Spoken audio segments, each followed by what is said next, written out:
Bonjour et merci pour le temps accordé à Ground Truth Solutions pendant cet atelier.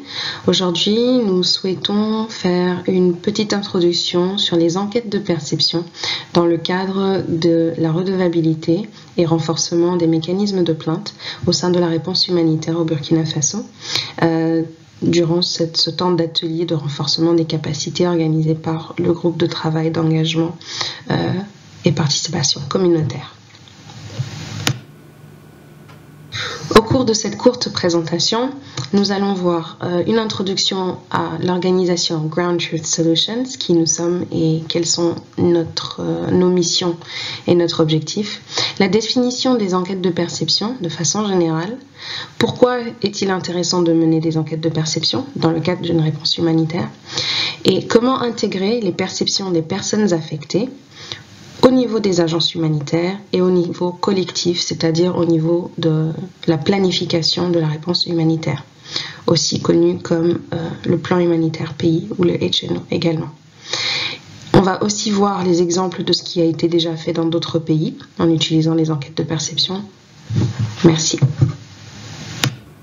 Avant d'entrer dans l'introduction détaillée de Ground Truth Solutions et qui est l'organisation, le slogan qu'on utilise c'est Putting People First in Humanitarian Operations, ce qui en traduit veut dire que nous mettons les personnes au centre des opérations humanitaires, donc les personnes, leur voix au centre des réponses humanitaires.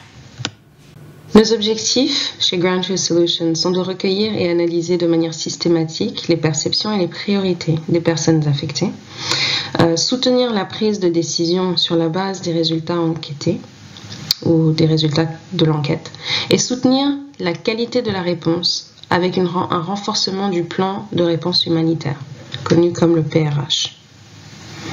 Donc GTS, on recueille et on analyse les perceptions et on soutient les acteurs humanitaires clés au Burkina Faso dans la sollicitation de l'opinion des personnes affectées et la prise de décision sur les bases des opinions qui ont été récoltées de façon à pouvoir alimenter un plan de réponse efficace.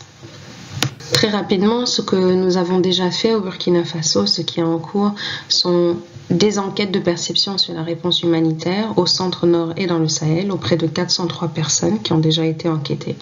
Et une autre enquête sur les perceptions de Covid-19 auprès de 1000 personnes qui ont été enquêtées par téléphone cette fois-ci et 30 informateurs clés toujours au centre-nord et au Sahel.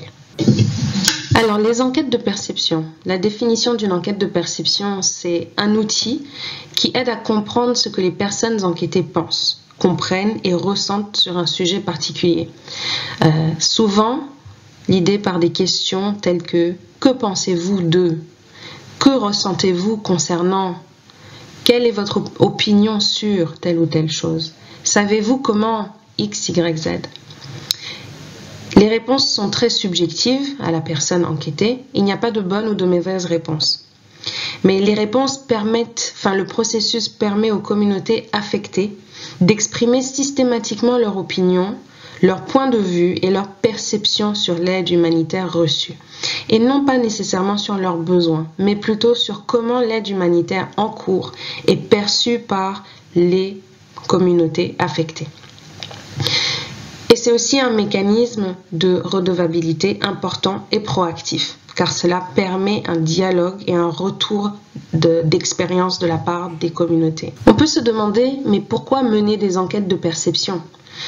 Mais c'est pour avoir une idée plus claire de l'engagement, c'est-à-dire montrer que nous écoutons et que nous soutenons ceux qui reçoivent l'assistance, en tant que personnel et acteurs humanitaires, qu'on est à l'écoute. L'adaptation, donc montrer que recueillir des idées pour mieux les soutenir et mieux soutenir ces communautés et adapter les programmes humanitaires. C'est pour des questions de suivi également. Donc avoir une méthodologie qui est simple et qui est rapide pour voir comment la réponse humanitaire est perçue par les communautés affectées et qu'on puisse mesurer l'impact des activités humanitaires sur la vie des communautés affectées. C'est aussi pour l'intégration, donc intégrer des activités de redevabilité et de participation tout au long du processus de planification de la réponse humanitaire.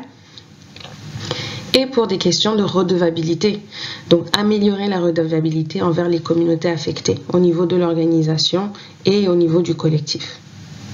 Alors quels sont les thèmes majeurs qui sont traités lors des enquêtes de perception? On regarde la relation des communautés avec les acteurs humanitaires. On regarde des thèmes d'autonomisation, vision sur le futur. On regarde les questions liées à l'information et à la communication vis-à-vis des communautés affectées. On regarde les questions de participation et les mécanismes de redevabilité et de retour de plainte. Et on regarde, dernièrement, la qualité de l'assistance reçue. Ce sont des thèmes assez larges dans lesquels, bien sûr, il y a beaucoup plus de détails qu'on pourra peut-être explorer une prochaine fois. On garde en tête, bien sûr, chez Ground Truth Solutions, que le tout, ce ne sont pas des silos indépendants, mais que tout s'intercroise. Et c'est ce qui permet, une fois qu'on puisse avoir les résultats, qu'on fasse une analyse, d'avoir des rapports où on peut justement aller plus profondément dans cette analyse et voir comment les différents aspects s'influencent. Nous avons vu les thèmes qui sont traités lors des enquêtes de perception. Maintenant, regardons les étapes d'une enquête de perception. Il y en a 5. La première, c'est la conception. Concevoir le questionnaire, toujours en collaboration avec l'équipe humanitaire pays. Recueillir, donc l'enquête en elle-même, en face à face ou bien par téléphone. L'analyse.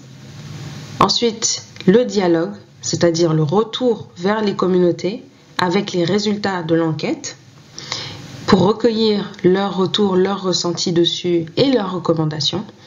Et ensuite, la communication de tout cela à la communauté humanitaire pays afin qu'on puisse corriger le cap. L'approche de GTS consiste donc à recueillir systématiquement les points de vue des personnes affectées sur des indicateurs de performance clés des programmes humanitaires. Et puis, on analyse les commentaires quantitatifs et qualitatifs. Et Ground Truth Solutions aide les agences à comprendre, suivre et agir sur les perceptions des personnes affectées. Enfin, on voudrait développer sur comment est-ce qu'on développe des indicateurs à partir des enquêtes de perception. Donc, une enquête de perception va demander « Savez-vous comment déposer une plainte ou une suggestion concernant l'assistance que vous recevez ?» Et un indicateur tiré de cela sera le pourcentage de personnes touchées qui savent comment déposer une plainte sur l'aide qu'elles reçoivent. De façon similaire, une enquête de perception demandera « Recevez-vous l'aide lorsque vous en avez le plus besoin ?» Et un indicateur tiré de ça sera le pourcentage de personnes touchées qui pensent recevoir l'aide au moment qu'elles en ont le plus besoin. Encore un dernier exemple. Est-ce que vous vous sentez informé sur l'aide disponible ? Ça, ce serait dans l'enquête de perception. Et un indicateur de ça serait le pourcentage de personnes affectées qui se sentent informées de l'aide qui leur est offerte. Au niveau des agences humanitaires, voici quelques exemples d'activités concrètes que l'on peut faire suite aux résultats d'une enquête de perception, comme l'enquête de perception effectuée par GTS par exemple. Donc, des exemples seront réviser les mécanismes de plainte et de suggestion et les moyens de communication en se basant sur les préférences des personnes affectées qui ont été exprimées dans l'enquête. Deuxièmement, intégrer des questions et des indicateurs de perception au sein du processus de suivi et d'évaluation de l'organisation afin de garantir un suivi des perceptions. Troisième activité suggérée, conduire des discussions avec les bénéficiaires et les personnes affectées afin d'améliorer la relation avec les communautés affectées et comprendre les résultats de cette enquête. Dernièrement, réviser le processus de sélection des bénéficiaires. Ce ne sont que quelques exemples et la plupart du temps, plusieurs recommandations sont émises dans les rapports à la fin d'une enquête de perception, recommandations venant directement des communautés affectées elles-mêmes. Alors, comment faire pour intégrer les perceptions des personnes affectées dans le PRH ou le plan de réponse humanitaire, c'est-à-dire le plan collectif? Eh bien, il faut une analyse des objectifs du plan humanitaire pays, qu'on appelle les objectifs stratégiques, sur la base de quoi on définit des indicateurs de perception, tels qu'on a vu un peu plus haut dans la slide précédente, sur la base des questions qui ont été posées lors de l'enquête de perception. Il faut ensuite définir une cible en pourcentage, donc vers quoi est-ce qu'on veut se diriger en termes de pourcentage pour ces indicateurs. On effectue une enquête, on reçoit des résultats et on informe dans le plan humanitaire pays quels sont les résultats face à chaque indicateur. Et on suit ces indicateurs au fil du temps. C'est ça la clé réellement pour les enquêtes de perception, c'est la pérennité et le fait de pouvoir suivre année après année pour pouvoir voir comment va et avance la tendance sur la base de la cible qui a été définie par l'équipe humanitaire pays. Alors plusieurs réponses humanitaires ont déjà adopté les enquêtes de perception et les indicateurs de perception intégrés dans leur plan humanitaire pays. Par exemple, le plan de réponse humanitaire de la République centrafricaine, qui l'a fait depuis, il me semble, un an et demi déjà, en Irak, et ainsi que le Tchad, qui le fait d'ailleurs depuis 2 ou 3 ans déjà. Au Tchad, par exemple, pour vous donner un exemple très rapide, on voit ici que la cible établie, par exemple, pour le pourcentage de personnes affectées qui se sentent informées au sujet de l'aide qu'elles peuvent recevoir, la première ligne, la cible est de 80%, encadrée en rouge. En 2019, ils étaient à 76%. En fin 2018, ils étaient à 67%. Et en mi-2018, ils étaient à 60%. Et donc, on verra aussi, on est en cours pour faire une enquête en 2020 pour voir si cela s'est encore amélioré ou comment les chiffres ont avancé là-dessus. Pour ce qui est des enquêtes de perception au Burkina Faso et Ground Truth Solutions, donc dans le contexte du Burkina Faso, nos prochaines activités sont les présentations de nos résultats des enquêtes de perception qui ont été effectuées en août 2020 auprès des structures de coordination et des acteurs opérationnels, ainsi que la préparation de groupes de discussion auprès de personnes affectées et des communautés affectées au centre-nord et dans le Sahel pour recueillir les recommandations, ensuite pour les retransmettre aux équipes humanitaires pays également. Merci beaucoup pour avoir accueilli notre présentation virtuelle. Nous restons disponibles pour toutes questions et n'hésitez pas à nous contacter directement ou de passer à travers via le groupe de travail de redevabilité et engagement communautaire. Merci beaucoup.